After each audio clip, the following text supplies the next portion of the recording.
So hello, everyone. I want to welcome you guys to Beauty Superstars. This is actually Beauty Superstars Talk, and my name is Mickey Wright. I'm a salon business coach, and I'm the founder of the Beauty Superstars Online Academy, and also Beauty Superstars Talk. And this is kind of a new format. It's like, in light of everything that's been going on, there's been so much in the world, and I really want to take some time on a regular basis to really celebrate the excellence that we have within our industry, and particularly with Black artists, and really a safe platform to document our history, to celebrate our triumphs, and to create a path for others to follow. So with all of that said, I'm extremely honored to have Mr. Rodrick Samuels here tonight. And you want to say anything? I want to kind of introduce you and we'll go right in. Yeah. Well, first and foremost, good evening to everybody. Your stream is breaking up just a little bit, so I just wanted to make sure that if there's any of the listeners out there that maybe feel a little broken up or whatever, please, let Mickey know. I can't see on that side, so. Okay. I just wanted to make sure that everything was good. But what's going on, people? Everybody all right? All right. Yeah. We're here. Yeah, it's going to be mostly us. What I will say as far as our intro and getting started is that we're going to have our conversation pretty much as a conversation. And every so often, I want to kind of peep over to see if we have questions that have come in. So if you do have questions, you can actually put them in the comment section, and I'll be able to kind of scroll through, hopefully if they're not flying through too quickly, and we'll try to allot some time at the end to be able to actually take the questions then. So it's like with all of that, it's like, let me just tell you a little bit more about Rodrick Samuels. It's like, you may know him, or you may be wondering, it's like, what's all the buzz about? Because he's so got so much going on, and it's like absolutely one of my favorite people in the industry, and a fellow Detroiter. So I will sweet. say that. D-Town. Yes. Indeed, yes, and he is a very talented barber. He's an educator, has been educating on a national stage for many, many years, does a phenomenal job, works with all textures of hair. It's like he also is an educator in terms of working with students. And I understand that there's actually an anniversary today, or somewhere in this vicinity, of the Hair Lab Academy. Is that accurate? Yeah, so yesterday marks our 1-year anniversary of Hair Lab Detroit Barber School. So, we're just super excited to be one in a number, and, it's just a real good time, right now for education and for inspiring the next generation of leaders in our industry. I preach to, I don't speak to my students, I preach to them daily. That, my job as a leader is to create more leaders. So, our curriculum is very diverse. We teach social media marketing. We teach business training. As of lately, one of the things that Lauren, my wife, has been teaching is structuring your business. And I know that you do a lot of that as well. With what happened with COVID, for a lot of independent contractors, a lot of people were left out of being able to get unemployment insurance.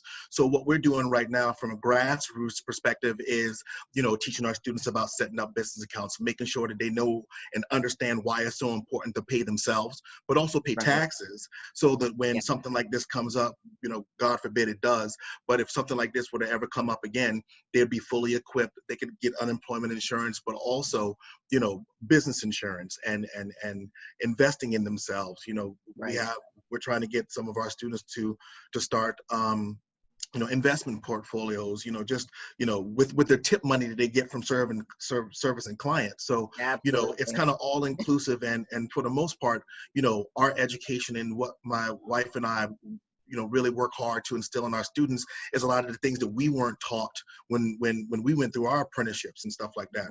I think one of the reasons why we're so passionate about what we do is because we did apprenticeships. My wife and I both did apprenticeships, but we also saw the gaps in what people were learning, and being in a position to now hire young and upcoming barbers and stylists. We just noticed that the level of professionalism wasn't there. People would show up to interviews in tank tops and flip-flops, and I'm like, well, you're not interviewing for a surf shop, you're interviewing for the personal appearance industry, and we have a standard. So we just really wanted to put a focus on, building, great barbers and stylists that can actually take the lead and become the next industry leaders. Yeah, well, I absolutely love that, and I applaud you. And I definitely want to dive more into the school aspect, but I had some other things I wanted to talk with you about as well. Sure. And you mentioned your wife, Lauren, and for anyone that doesn't know, Lauren Moser Samuels, I think I'm pronouncing that all right. That is good. And I just have to say, I think you guys had like the best industry wedding ever. Thank you. Thank you. Can you share with us a little bit about that? Yeah, sure. Big shout out to my friend and my brother, Stephen Gomez. You guys share classrooms when we do hair shows and stuff a lot. He's a business coach as well. But a lot of people don't know he's also an ordained minister. So we were doing a West Coast stint. We did the Taylor Andrews schools, which is one of our partner schools as well, out in Salt Lake City, Utah. Big shout out to Larry Curtis, who is the owner there. And we were just like, man, when we got engaged in London during of course, a hair show. That was the year that I was nominated for an AIPP award for my men's collection, and I proposed to her while we were in London. Of course, like I said, at a hair show, and while we were on the West Coast, we sat down and we were like going through lists of family and all this other stuff, and I'm like, man, babe, we still got to live after this. We talking about some heavy cash, So make a long story short, Stephen agreed to marry us, and of course, we were going out to the ISSC show at the time, so he contacted PBA, and we're big advocates of PBA. Lauren and I are state captains for the state of Michigan for the Professional Beauty Association, and they allowed us to use the NAHA stage, for our wedding, and it was a great time because I was also nominated for men's hairstylist of the year for the North American Hairstyling Awards. So our passion and labor of love just always comes through hair, so we got the stage right before the NAHA Awards, and Steve officiated it, and it's one of those things where it's just so memorable, but also, just the connections and the relationships that you have in the industry are so pertinent to your success and things that you are able to accomplish, in your career. So we're just grateful. And actually, our wedding anniversary is coming up next month. Okay. Yeah, it'll be 3 years. So wow. Yeah. It'll be 3 years that we've been married. So, and it's been awesome. I can honestly say, marrying your best friend, but also your business partner, one of the best decisions I've ever made in my life, because, she knows my work ethic, she knows my drive. I know her work ethic and her drive. But at the end of the day, we also understand how to separate business and our personal relationship. So when we come home, like I was rushing because I came home and I cooked dinner and washed dishes and stuff like that. And I'm like, what time is it? I got to be home with Mickey, So, but we also have 2 children. So juggling our careers as well as our personal life, as well as our children, and quarterbacking them through music and concerts and all that other stuff, man, I just couldn't ask for a better partner. Yeah, I think that's so wonderful that you shared all of that, because, it's like we are people outside of our industry. And it is great, when you have someone that understands whether they're in the industry or not in the industry, that, So true. I tell people all the time, I said, we're not Hollywood, we're neighborhood. Okay. We still we still got bills, and even though you may see us in a magazine or at a hair show and stuff like that, when we get to our home, it's still business as usual. So so it's been great. Yeah, cooking and dishes and all those good things. Girl, listen, you don't even understand. Baked chicken is ready right now, you know? Okay. Yeah, but I think that's one of the pieces. It's like I'm always looking for nuggets. I think success leaves clues, and it's like I think that some of those things, that seem like just kind of a by the way conversation are really kind of critical to being able to persevere and to be able to excel. Absolutely. Yeah, yeah. And you mentioned networking. Tell us how we can kind of navigate that. I think for some people it's really easy, meeting people and asking for, entry into certain things, or, shadowing, or any of those kind of things. What would you say as far as your experience has been with networking?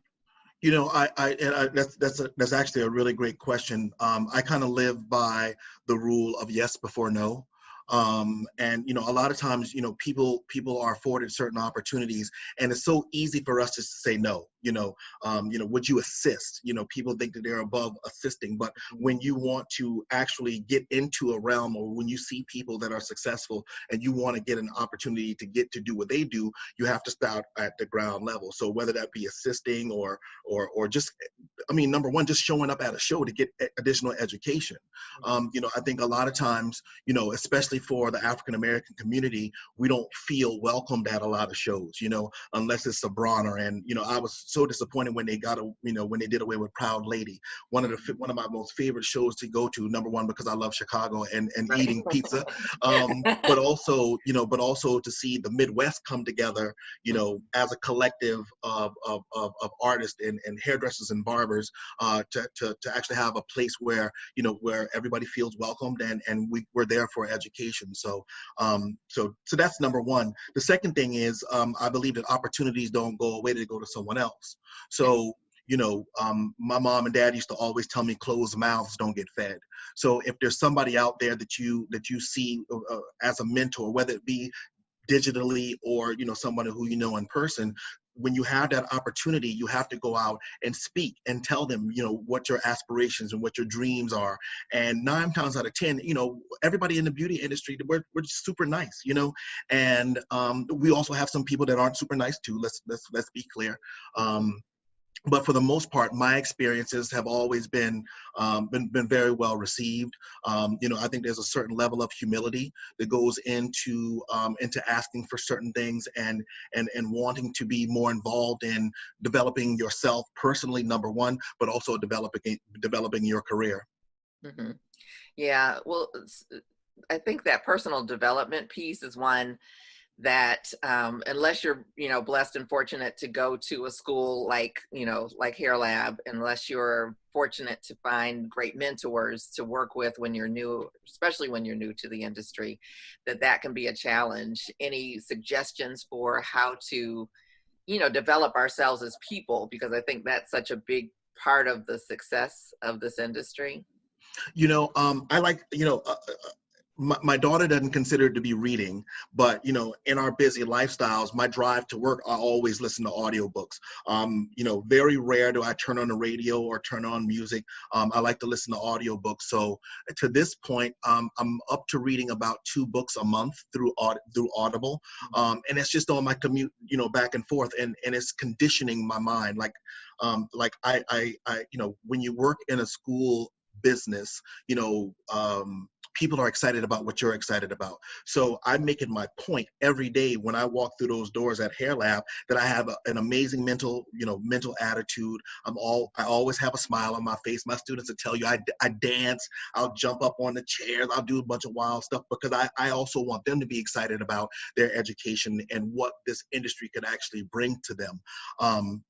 I just think it's just really, really important to read books and to listen to podcasts and to videos like this, because and anybody who's ever taken any of my classes or read any of my posts, you'll always hear me lead off with that education is not an option in our industry, it is a must.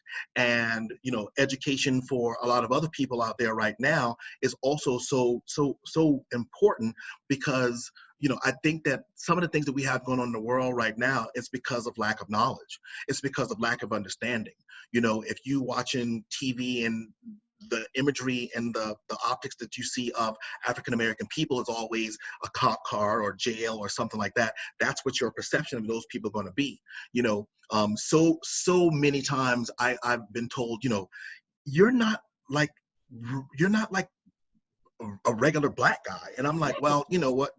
You know, let me rob a store. I'll show you exactly how much of a regular black guy I can be. You know what I mean? So I think it's just, really just developing yourself and wanting to be a better person, wanting to be a better stylist. And then all of those things will fall in line and those doors will open up for you for those opportunities. So if I can challenge anybody out there, if there's things out in the industry that you want to do, it doesn't matter what the color of your skin is. It really is contingent upon what you want to do and how much sacrifice you're willing to make to get to that next level. And unfortunately, Mickey, like I do, we've had conversations about this before. Most people like to make excuses and nobody wants to make an effort. Mm. So it really goes into making the effort and want to be a better person and making an effort to get your face out in front of these people so that they can see your value and so that they can see that you're just not a traditional barber or a traditional stylist. You've taken your knowledge and your industry experience and created a business model for it. And not only that, but now you're helping other stylists and barbers all across the world to live out their dreams and live out their best dreams. And you couldn't do that if you didn't have a positive mental attitude, if you didn't have, a certain level of humility, but also, people don't care how much you know until they know how much you care. It could be a crowded hair show hall, and you will dip and dodge and do whatever you need to do to find us and just to say hello. And we're both very, very busy, but we always share a smile. We give each other a hug. Right. What's going on in Detroit? What's going on in Carolinas? You know what I'm saying? Because we also have that connection as well. But that's the thing that I think that a lot of people are missing. It's being present. Mm-hmm. It's being present. It's coming to the shows. Everybody can go and do whatever they want to do. But if you really want to take your career to the next level, it starts with next level thinking, but also next level training. Mm-hmm. Yeah, absolutely. And you just shared like so many things. I'm just like, my mind is like, ooh. Well, I talk a lot. My dad is a preacher, so normally before he gets up to preach a sermon, he'll tell the congregation, he'll say, "Well, listen, I don't want to make you happy twice. Happy to see me get up and happy to see me sit down." Okay. So I'm trying to roll a bunch of information up into one time. But so excuse me if I'm going over. No, I love it. It's like it's exciting, and it's like your energy, of course, is contagious. Thank you. But Thank you. You mentioned Audible, so it's like I would just want to give people like some another option, or maybe a couple other options for, like, Audible has a monthly charge, I believe, but one of my favorite apps, I have two of them. They're library apps, and you can get all of these audiobooks, regular books. Some of them have movies and music as well, and it's absolutely free. You just have to be part of your library or what have you. But one is called Hoopla. HOOPLA, for anybody who's looking for, like, well, how can I access this stuff? And of course, obviously we all know about YouTube, that there's a lot of information on there. So it's kind of a matter of sorting through and, maybe finding an author, because there's some ebooks and stuff that are on there, audiobooks. And also the other library app that I love is called Libby, LIBB. I've heard of it. Yeah. And so I love those because there's so much on there. And so that's an option. So if you're looking for something that's no cost and you want to get your mind right. Free is good. Yeah. Those are some great options. And you mentioned some things about racism and about, being a Black man. And it's like, I definitely want to, especially in this climate, to just address, like, what has your experience been? It's like you have excelled to some tremendous heights in this industry, but, to assume that it's been, kind of an easy climb, I think would probably not be accurate. So you tell us, what's that been like for you? I can honestly say that I've been fortunate to to meet some people that honestly didn't look at me for the color of my skin, but for the value that I brought to the industry. And I won't go into names because those people, you know, they know who they are. I sing their praises all the time. I speak to them at least, you know, a couple times a week. But yes, you know, I think that in a lot of arenas, there is a lot of divide in, you know, hiring or you know, giving a seat at the table for a lot of African American barbers and stylists. I know personally for myself, you know, I've had several experiences where I've applied for certain positions, and I didn't get them. And you know, I ask these questions, you know, after I hear, you know, that someone else has been hired or whatever the case may be. I always go back to whomever is doing the hiring, and I always ask, well, what was it? What was it in my resume or whatever the case may be that wasn't attractive or something that I can do better? Because of course, I mean, at the end of the day, I want to be better because of the self-development.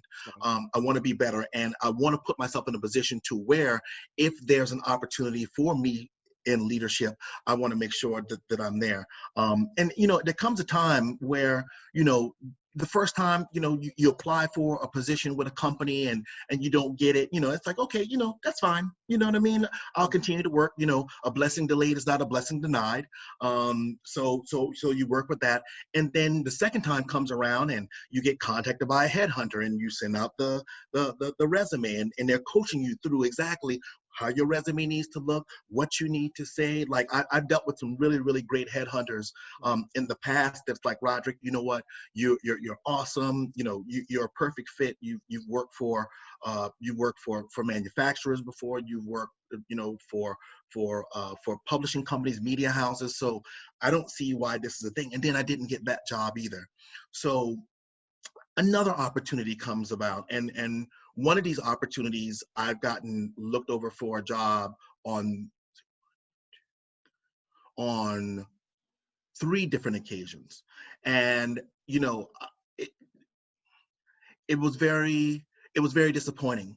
And you know, it comes a point, because it's ebbs and flows, right? There's an ebb and there's a flow. It comes to a point where you start to question yourself and question, like, well, what is it that I'm not doing? Like, I've worked for this company, I've worked for that company, I've helped to write curriculum, I helped to start barber programs in high schools and help to write curriculum for that, and I'm doing business development for all of these companies. So I have relationships that actually can help any company grow. I cut both textures of hair. I'm personable. You know, I mean, you can send me anywhere. You can send me to, you know, a predominantly white cosmetology school and, you know, I don't know, wherever, but you can also send me to the predominantly Black, you know, school in the hood, and I can still make an impact because of my experiences, and just my love for education. So it comes to a point where you just think, well, you know, is it because I'm Black?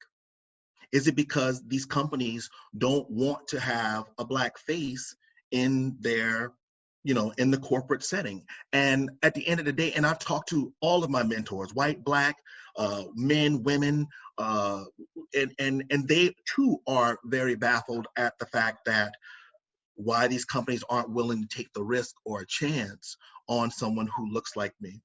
Mm-hmm. So does racism exist in our industry? 100%. I don't think that at this point, you know, right now, you know, being a Black barber or stylist, you know, it's hard being shiny. You know, I can't tell you how many people have been like, hey, I need you, would you do this, would you do that? And you know, fortunately I have mentors that coach me through these things, because this is all new to me. You know, when I was out on the circuit and I'm teaching in classes and stuff like that, I would have people look at me like, why are you here? You know, how are you afforded the opportunity to be here when you're not working for X, Y, and Z or this company or that company? Well, it's because I bring value, you know, and unfortunately, you know, right now, some of it doesn't seem very genuine, to be honest. Some of it is like, you know, you know, this guy has a certain level of popularity. If I can align myself with him, then maybe I'll look cool. You know what I mean? Right. So, so I'm actually being very, I'm being very particular on platforms that I choose. But also, I also know through talking to my mentors that the time, like this whole thing is very time sensitive, because in a few months, the Black Lives Matter and some of the changes and adjustments that we need in our industry, it's going to dissolve. You know, I don't think that the basis of a lot of companies come from the African American dollar, so they don't see the value in it. They don't see the value in having someone who looks like you and who looks like me that could potentially help to grow the business, because now they don't see just a white face, they see a mixture of people, you know. So that's just kind of been my story. But you know, my mom and dad always, you know, kind of coached my brother and my sister and I to not pull the race card. Don't ever, you work hard. You know, to be the best, you must stand the test for hard work, and only hard work pays off. And I live by that. That's kind of like my creed. I just continue to work and outwork people and come up with new ideas and be innovative in my techniques and my growth, and my prayers are that at some point someone will look at me, not for the color of my skin, but for the value that I could bring to the marketplace, and say, you know what, that's the guy that I want to hire, because he's going to do the right thing. Because at the end of the day, it's not about who's right, it's about what's right. Well, amen. It's that was very well said. It's like, I appreciate your honesty and you know, to a certain degree, vulnerability, you know, just in sharing that, because I think You know, it's you know powerful. what, it's you know what, it's a very tough conversation to have when you've been faced with so much disappointment, and knowing that you've been doing the right thing, and knowing that, you know, you've been posting the right stuff, and like, I can't tell you how long sometimes it takes for me to come up with content, because I want to make sure it's not condescending to one race or the other. I want to make sure that it's sending a message that's coming from my heart, not from what I think is cool.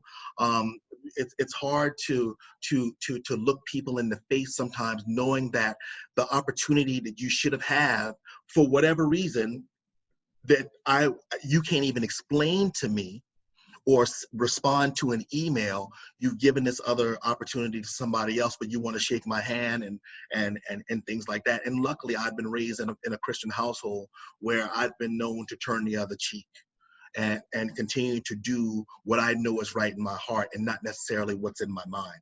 Because if I do something what's in my mind, then that's going, you know, then I'll be, oh, he's an angry Black man, so of course we can't hire him. Right, right.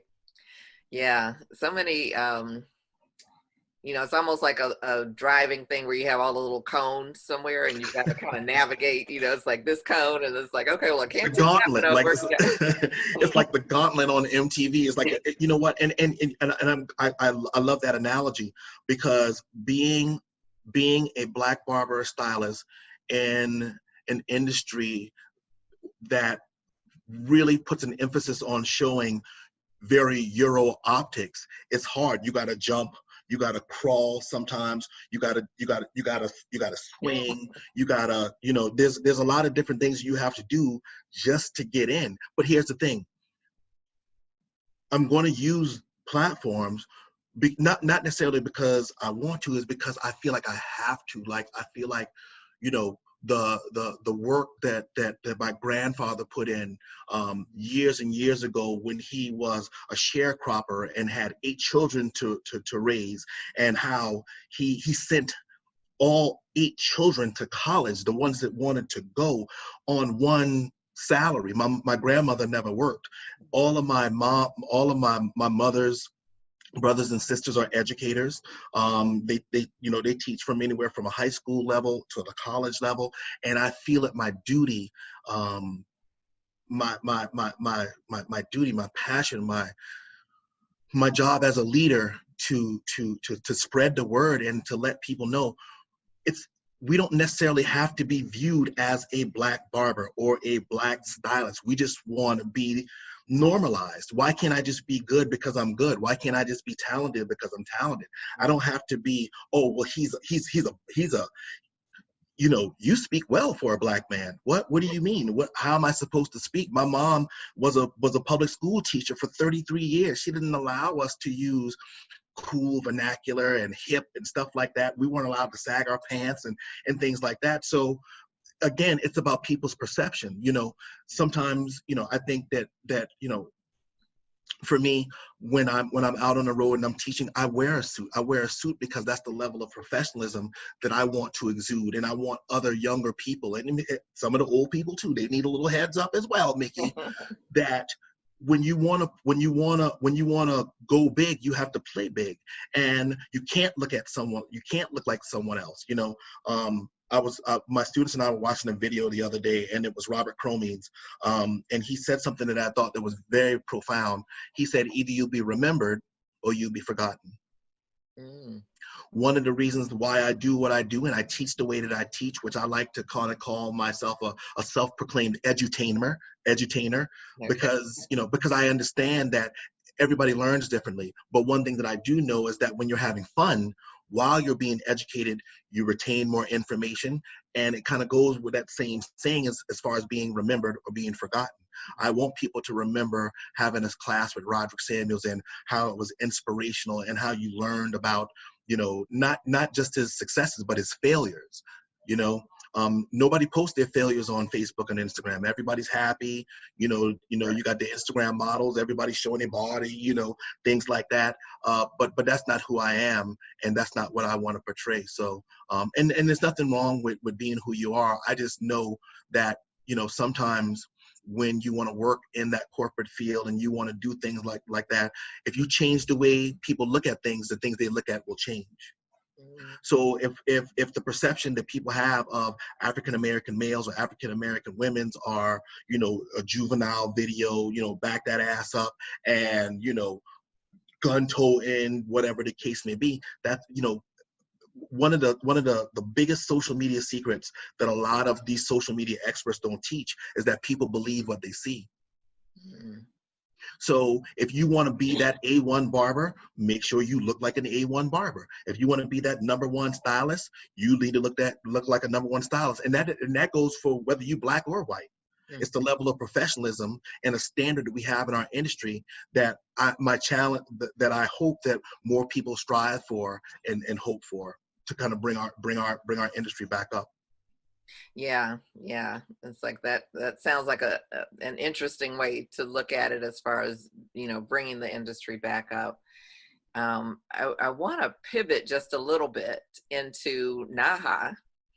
And for people who don't know what NAHA is, it's North American Hairstyling Awards, and I'd love for you to share a little bit more just as far as like what it is, what inspired you about it to want to compete. And sure. Yeah, so just tell us. So, you know, I got into NAHA through my wife. For the longest time when she and I were dating, she used to talk about this NAHA. I want to enter NAHA. I see these things, I want to enter NAHA. So I'm like, okay, so at the time we're courting. You know what I mean? So I'm trying to be suave and, you know, being all cool. I'm like, oh, you know, so what do you have to do? She's like, you know, you got to take 3 images and, you know, you do this amazing hair and you shoot it and you submit it. So at the time, one of my good friends who I used to wrestle with back in high school, he, you know, became a photographer. He shot for Vogue Italia, a couple of like Southern Home, Southern Living, a couple other great magazines. And I gave him a call. I'm like, yo, you know, I know you shoot editorial. Would you be willing to do a photo shoot for this girl that I'm dating? And he was like, oh, 100%, absolutely. So we set it up, and I did a collection too. And her first year entering, she got nominated as a finalist. So, you know, low key, my wife and I are very competitive, and she got in, and you know, and honestly, I acted like an ass because I was like, oh, she got in, you know, I'm Rodrick Samuels, you know, I teach all, how did she get in, and I didn't get in, but here again, you know what, that's growth in our industry because, you know, if we're going to be together, I have to be her champion. I have to, you know, be happy for her success as well. And that's kind of where our relationship actually really, really got tight, because I came to realize that her successes could also be my successes. You see what I'm saying? So Fast forward 4 years, 2017, I enter, and I become nominated as well. And Lauren's a big dog. She's been nominated 3 times. She's won. So, I can't get the big plaque at home yet. She got huge photos of her work at the school. I got these little bitty wallet-sized things at the school. I'm like, babe, what's? I'm like, I can't get the big one. She's like, did you win yet? You're right, my bad. But the North American Hairstyling Awards is hosted by the Professional Beauty Association. They have it yearly, and if you had to compare it to something, it's like the Oscars of hair. Every major hairdresser, hairstylist from all over the world, we compete in a photographic competition, and it's just a really, really great event. But we talked about networking. That's where the big dogs are. They come to those award ceremonies to see who's hot and what's next and things like that. And I think that everybody should enter at least once. Especially African American barbers and stylists. So many times people like to emulate our entertainment. They like to emulate our culture. They like to emulate our style. But until we push that envelope and we start to enter in these competitions, again, closed mouths don't get fed. So if you're keeping your mouth closed and you're just looking at it from afar and you never enter, you'll never know what type of opportunities you'll be able to get from that. Now, did I win? No, I didn't win at all. But I also think it's important to understand how to leverage those nominations. I've been nominated in several competitions for Men's Hairstylist of the Year.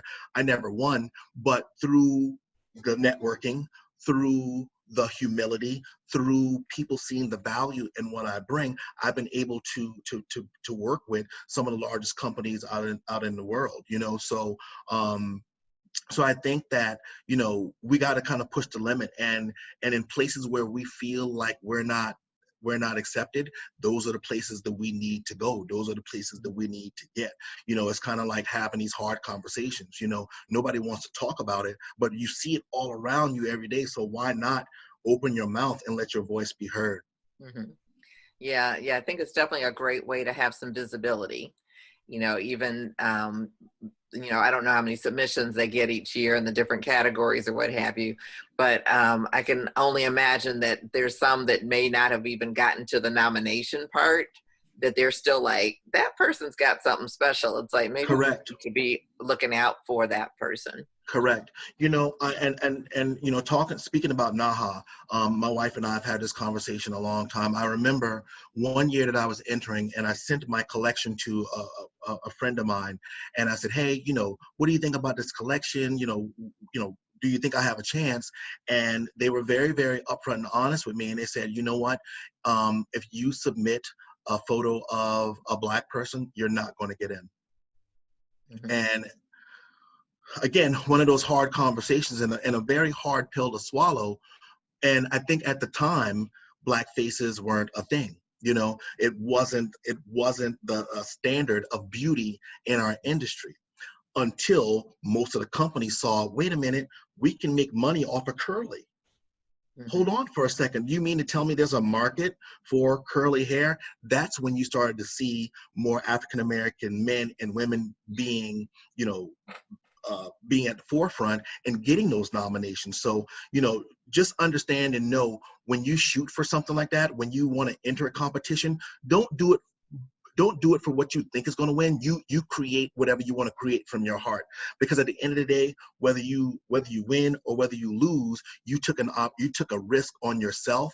And at the end of the day, if that doesn't make you feel good intrinsically, nothing else will. You gotta kind of push yourself to the limit and see exactly what you're made of, and put your work against other people. It's nothing.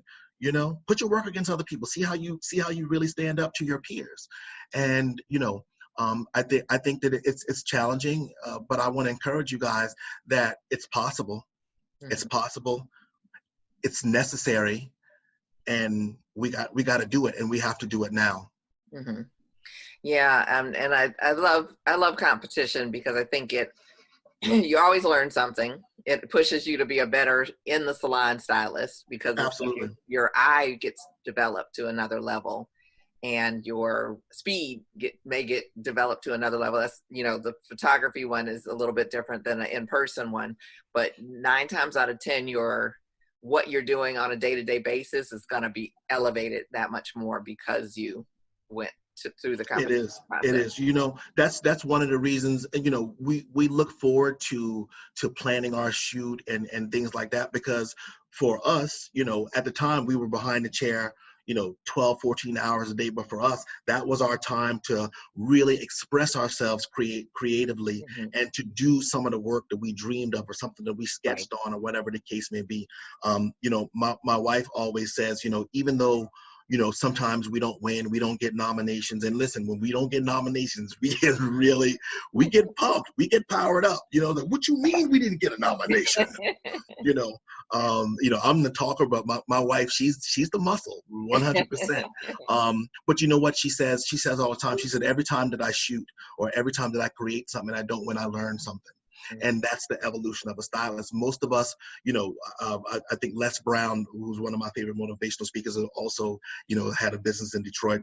He says most people, and I want to relate this to our industry, we raise a family, we earn a living, and then we die. We stop growing, we stop dreaming, we stop working on ourselves, we stop trying to cultivate ourselves. And I think that especially right now in the African American community, it's really a great time to be bold and to express yourself through hair and to express yourself through your creativity. Because again, people don't know what they don't know.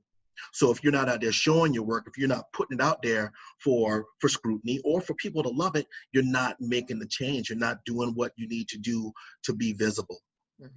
Yeah, and visibility means a lot these days, for sure. So tell us, I want to spend some time on the school, but before we do, it's like I really would love to hear just like a little bit of behind the scenes in the photo shoot. Like, what is that actually like those days? I've done some, and there's usually a story or two that comes up. I'm not going to get myself in trouble, you know, because I like being married. I want to stay married. But let's just say, stay married. Yeah, no, 100%. You know, it's definitely cheaper to keep her. Right.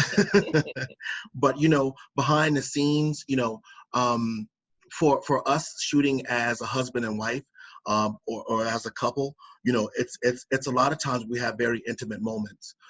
It's a lot of time where, you know, we have to step away from the camera and the models, and we'll go outside and she'll be like, babe, I hate what I did. And I'm like, you know what?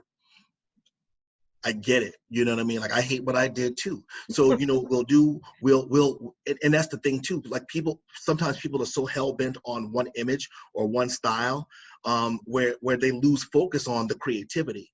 My wife likes to call them happy accidents. So there was one time we shot in Charleston, South Carolina, and the place that we wanted to shoot was like an old gymnasium or something like that, but it was free. It was a bunch of space. It had electricity and power, so it was fine, you know. So throughout the day, some of the models didn't show up. It was crazy. And then the photographer stopped and he was like, this place is horrible. We have to go somewhere else. And I'm like, wait, where are we going to go? So he said, follow me. So we are driving down Interstate 26 in Charleston, and we come to this parking garage. He was like, this is the spot. I'm like, we shooting our NAHA collection in a parking garage, man? Like, it's cold, it's cement walls. Like, what are you gonna do? He's like, no, I know where there's power. I know where it is. And at the time we had our kids with us. And you know, our kids are hair babies. They've been to every hair show. They know all the big people, you know what I'm saying?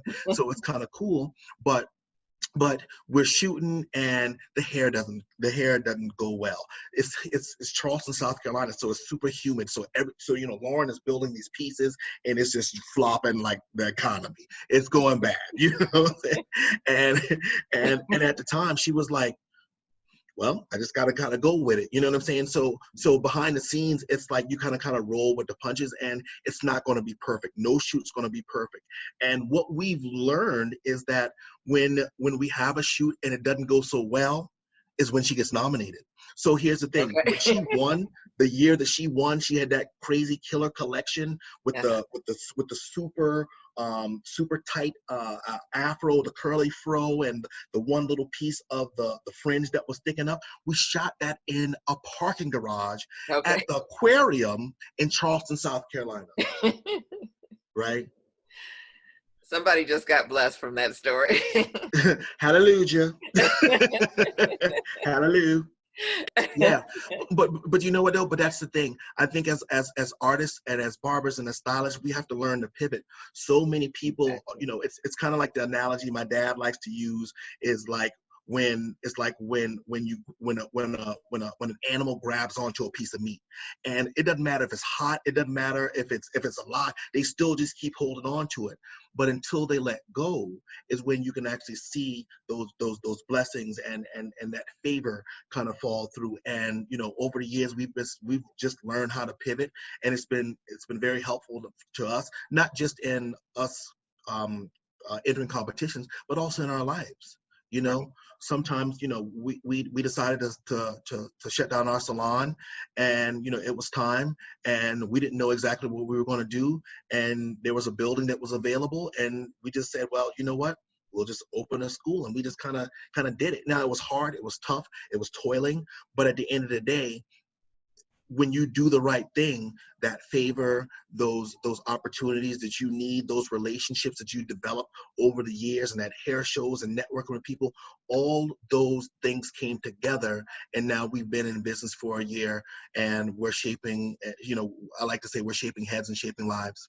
Right. We've been blessed and afforded the opportunity to do that. So stay on your pivot. You know, Powerful. thank you.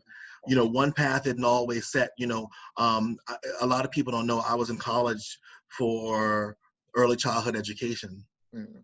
Yeah, I wanted to be a teacher like my mom. I was like, summers off and I get paid. Hell yeah, I'm with that. And but just to kind of let you know how the universe works, right? Not only was I given an opportunity to still teach after flunking out of college, but now the doors have opened up for me to even direct my own programs. Right, right. So remember that a blessing delayed, everybody out there that's watching right now, remember that a blessing delayed is not a blessing denied. Just keep moving forward. Keep moving forward. It's not going to be easy. You know, it's not going to be sunshine all the time. But if you just continue to keep moving forward, keep putting that left over the right, and keep walking in the right path, anything that you want is possible. Mm. Yeah, marinate on that for a minute, everybody, because that's powerful, and we need to let it sink in. Like anything and everything, it is possible. It is. So, yeah, well, you mentioned the school, you mentioned coming up on the building, and that wasn't even necessarily the plan, but I have to say, it's one of the most beautiful schools that I've ever seen in terms of the decor. Thank you. I don't know what you guys schools look like, but mine didn't look anything like that. Well, you know, it's all my wife's work. Okay. You know, she's a superstar. All her work is up in the foyer. No, I'm teasing. I'm sprinkled out there throughout the way, but you know, she's, you know, the school is actually my dream. You know, the salon was her dream. The school is my dream. And I've owned schools in the past, but when I moved from South Carolina to Detroit, it was to do a school. You know, a lot of people aren't willing to take that risk and to plant that seed in lands that we don't feel that are fertile. But I knew that coming to Detroit, with my influence and some of the connections that I had throughout the industry and the relationships that I've built throughout my career, that I could lend a hand to helping to rebuild the market and the excitement about being a Detroit barber or being a Detroit hairdresser. You know, you're from the city, you know, the original hair gangsters. You got Will Williams and all these other great people, and Will is definitely a mentor of mine as well. But Detroit used to be the mecca of all hair. Like it was legit. When you got a haircut or a hairstyle from the D, you was doing something, you know.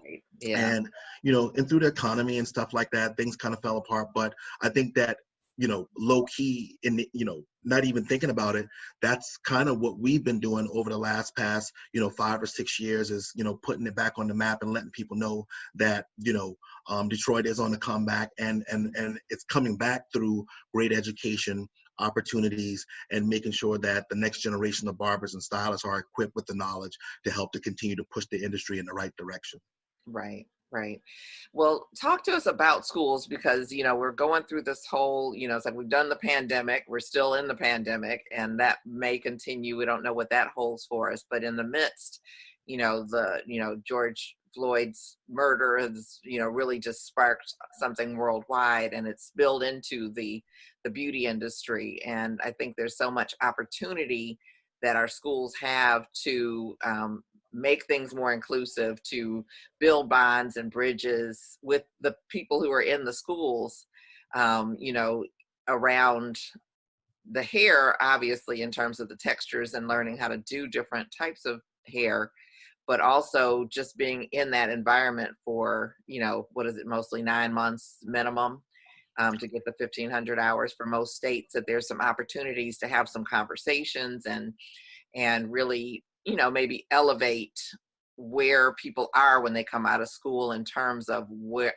their experience is with race and with hair texture. So tell us like where your thoughts are. I think your school seems like it's really cutting edge in terms of, what other schools can potentially do.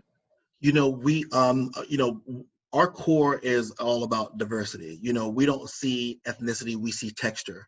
So it's kind of crazy. When we were in the salon, 90% of Lauren's clients were curly people, curly women. 90% of my clients were white males. So we kind of there's a paradigm shift there where, of course, where our experience and our education actually helped to elevate and build a successful salon business, because we had people that can come from any walk of life. You could have any hair texture, any hair type, but you could come to Hair Lab Detroit Salon and get a service done. So what we want to do is take that same type of model and implement that in education. So our students are taught, they're taught Afro texture, they're taught straight, they're taught men, they're taught women. But on top of that, having people like Lauren and myself who have gone through it, it makes it a little bit easier for our students to be successful. I tell them all the time, we went through so you don't have to. So understanding customer service, I like to call it customer service to the max. Greeting your client from the time they walk in to the time that they leave. Understanding that we don't cut ethnicity, we cut texture. But also having a diverse student body makes it even that much greater too. We have white, we have Hispanic, we have African American, we have male, we have female. It's just really, really amazing. One of the things that we've started to do of lately is we do jam sessions. Lauren is doing a demonstration tomorrow morning for our students, but it's on curlier hair. So they get to see both aspects of the industry all at one time. What I noticed in the schools, and it's something that we will not tolerate at all, is when we go to other schools around the country, you see the white students only doing the white clients, the black students only doing the black students, and nobody's learning anything. Right. It's kind of one of the situations where I of course I know what to do with my own hair, but for me to get to the next level in my career and be this licensed barber or stylist, I need to be versatile. So what I would like to do is challenge, some of the school owners and directors out there to be a little bit more flexible in your curriculum. And if you don't have the education to support your students, go out and get it. You got Mickey Wright, you got Mickey Wright, you got Shannon, you got so many amazing artists that are out there that are more than willing to lend a hand and train your staff in textures of hair. The same with more predominantly African American schools. When I was in Detroit, my students used to say, Mr. Sams, why do we only have white educators coming in? I said, because how often do you get to cut a white head of hair? Solve the problem. A lot of people bring problems, but they don't bring solutions. Right. So if we notice that there's a problem, why am I not filling the gap with the education that I know that my students or practice that my students probably won't get very often? Mm-hmm. So I think that it takes some out of the box thinking and some creativity to create a curriculum and an atmosphere that's conducive to our students being successful anywhere that they go. I hate the fact that sometimes, and when we go around the country and we just go to visit a barbershop or a salon, and I'm a black guy that walks in, everybody's like, Mm-hmm. Who are you here to see? I'm like, nobody really. I just came to kind of kick it. You know what I mean? But there's a saying that knowledge destroys fear. And until we make sure that our students and the people we're training are knowledgeable on every hair type, every hair texture, to where we can, do away with all race, we won't have the ultimate level of success that we need in our future professionals coming into the industry. Yeah, yeah, and I think there's so much opportunity for students to really get exposure and experience. Like you say, it's like you're good at something, you already bring that to the table, and it's, I understand teachers a lot of times are overwhelmed and there's a lot to keep up with, and so it's kind of the path of least resistance. It's like you already kind of know how to do that, so you do that person. But it is an educational opportunity, it is an environment where they're literally spending quite a bit of money to learn, and the only way that we learn is to get outside of what we already know to get. Well, when a lot of educators having that attitude, what you're doing, you're creating bad habits for your students. You're stifling or putting a roadblock on the way to their success.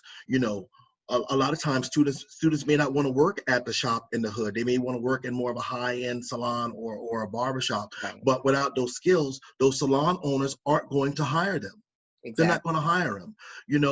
We've had several people, when we own the salon, to come in for jobs and stuff like that, and it's almost like a little bit of intimidation, because they want a job, they want to work for us because we're cool and we're still fairly young in the industry, and our space was great. But at the same time, because we were able to do every single texture of hair, and they know that they didn't have that kind of education, they wanted to work with us, but also it was still a little bit of hesitance, because they were like, well, I don't know how I'm going to fit. I don't know if, and of course, we're, as owners, we're not expecting people coming right out of school to know everything, right? So of course we know that we're going to have to back that up with some additional training, but to not have any experience whatsoever with other textures of hair, that is a problem. And that's a problem that starts with the school owners. That's a problem that starts with the school owners hiring people fresh out of cosmetology or barber school. They did 1 year or 2 years, and we know that it takes 10,000 hours for mastery. So that 1,500 hours that these students are getting, you really think that they're able to teach another curriculum when they hadn't even gotten any shop or salon experience themselves? So I just want to make sure that the educators that are out there, the school owners that are out there, the directors of education that are out there, make sure that you train your staff properly on all hair types and textures, not just the ones that you think is going to make you the most money. Mm-hmm. Yeah, well, really good points, really good points. So we're right at about our hour. I'm just going to check to see if there's anybody that has any questions or anything, to put them in the comments, and we're going to see what we can do to go ahead and answer as much as we can. So, and I know there is a delay. It's like I'm seeing a few comments, but I don't see questions as of yet, but I'm going to refresh here and see if we have any. And is there anything else that you might like to share with us? You shared a lot, just to say that. You dropped a lot of nuggets tonight, but if there's anything on your heart, if there's any students, because I know you have a heart for students, to, what would you share with them, or someone who may even be considering, it's like, I'm thinking about a career in cosmetology. It may even be someone who's working a full-time job, who always knew that they loved hair, but they haven't made that leap because, their parents said you need to go to work, you need a degree, you need, all these things, but in their heart, they're like, should I do this? This is what I really want to do. What would you say to them? I think the thing that I would say to someone who is aspiring, or maybe even looking at the beauty or barber industry as a second career, I think it's awesome. I think that during the pandemic, a lot of people had a lot of time to sit and think, and a lot of time to sit and think about some of the things that they wanted to do, but they never had an opportunity to do. You know, things get in the way, life, children, marriage, divorce, whatever the case may be. But I think that, you know, right now is a very prime opportunity for someone who wants to come into the industry to jump in. You know, it's one of those things, and it's one of those things where if you really want to be successful in this industry, you can't have one foot in and one foot out. You got to go all in. You know, it's really kind of all or nothing. I know that for me, my first career path was to become a teacher in the public school system. And, you know, my sister recommended, she's like, well, you know, you cut hair, you know, at home and with the football team and wrestling, why don't you go to barber school? And I'm like, I don't know. But at the time, my mom was like, well, either you're going to go in the Army or the military, or you need to find a job doing something, because you ain't going to stay your black tail up in here like that, right. you know? So having that push to do it was incredible. And I'm coming up on my 23rd or 24th year of doing this, and it's been great because I've only worked for myself. I've only worked for myself for all of these years, and not a lot of people can actually say that.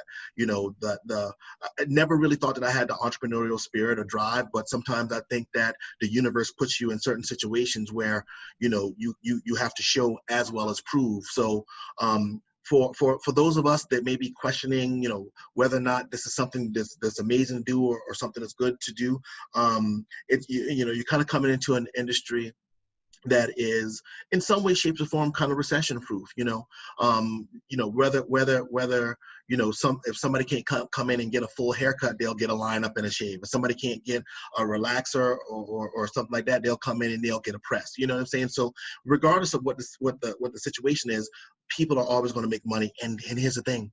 Look at what's happening now. You can't get an appointment anywhere at any shop or salon in the country. So, so that's a plus, right? That's a plus, and it's going to continue to be like this for a very long time.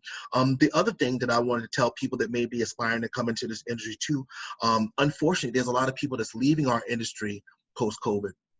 You know, their businesses weren't structured to where they can get unemployment insurance, and they're figuring it's just easier just to go and find a regular job. I'm sad about that, to be honest, you know, to see people leave the industry, but wow, it opens up so many doors for future professionals, you know, and people that are coming to the industry. So do it. Just do it, you know. Like I said earlier in our program, opportunities don't go away, they go to somebody else. So while you have an opportunity to do it, I think that now is prime time to do it. And if I can help you out in any way, please, you know, I'm on Instagram, I'm on Facebook, it's Rodrick Samuels. Reach out to me. And the only time that I'm looking down on somebody is to help them up. That's it.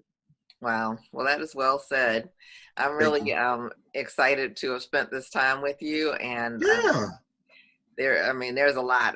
I usually take notes, but I've just been kind of like glued in. But I will be going back through this, kind of culling out little bits and pieces and that type of thing. But you really shared some things with us that I think are just enlightening and give us a different perspective. And again, I appreciate your courage and vulnerability and just sharing, you know, all the pieces, the ups and the downs and the ins and the outs. And thank you.